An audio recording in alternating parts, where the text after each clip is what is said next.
Hello all, welcome back to another video. ఈరోజు video ఏంటి అంటే అటుకులు అనమాట. అసలు వడ్ల నుంచి అటుకులు ఎలా వస్తాయి ఈ ప్రాసెస్ చూసేద్దాం. చూస్తున్నారు కదా, ఇవైతే పచ్చి వడ్లండి. కోత కోసిన తర్వాత ఫస్ట్ పంట ఉంటుంది కదా, వాటిలో కొంచెం వడ్లు సైడ్కి తీస్తారు అటుకులు వేయించుకోవడానికి. మ్యాక్సిమం 90% అందరూ వేయించుకుంటారు. చూస్తున్నారు కదా, అదనమాట ప్రాసెస్, అలా జరిగింది. ఇవైతే పచ్చి వడ్లండి.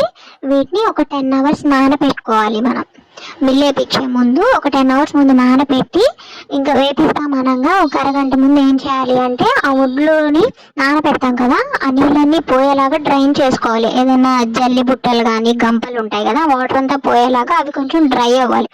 అలా డ్రై అయిన వడ్లని ఇక్కడ మిల్లు దగ్గర తీసుకొస్తే వాళ్ళు ఏం చేస్తారంటే ఫస్ట్ ఇసుకతో వేపుతారు. వేపి అప్పుడు అవి పాప్కార్న్ లాగా వస్తాయి అన్నమాట. మరి ఫుల్గా రాకూడదు, అప్పుడు పిండి అయిపోతుంది.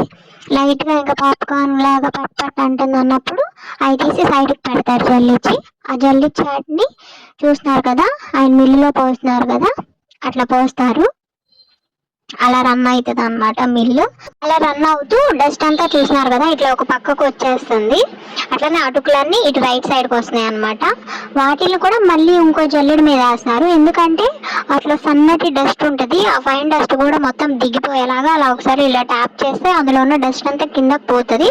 అప్పుడు ఒట్టి అటుకులు మాత్రం ఇట్లా మిగులుతాయి. ఇంకా అవి మనం తీసేసుకోవడమేనండి. చూస్తున్నారు కదా, ఈ విధంగా ప్రాసెస్ అయితే జరిగిద్ది. ఇదైతే అంత ఈజీ కాదు, దాని వెనకమాల కూడా చాలా కష్టం ఉంటుంది కదా.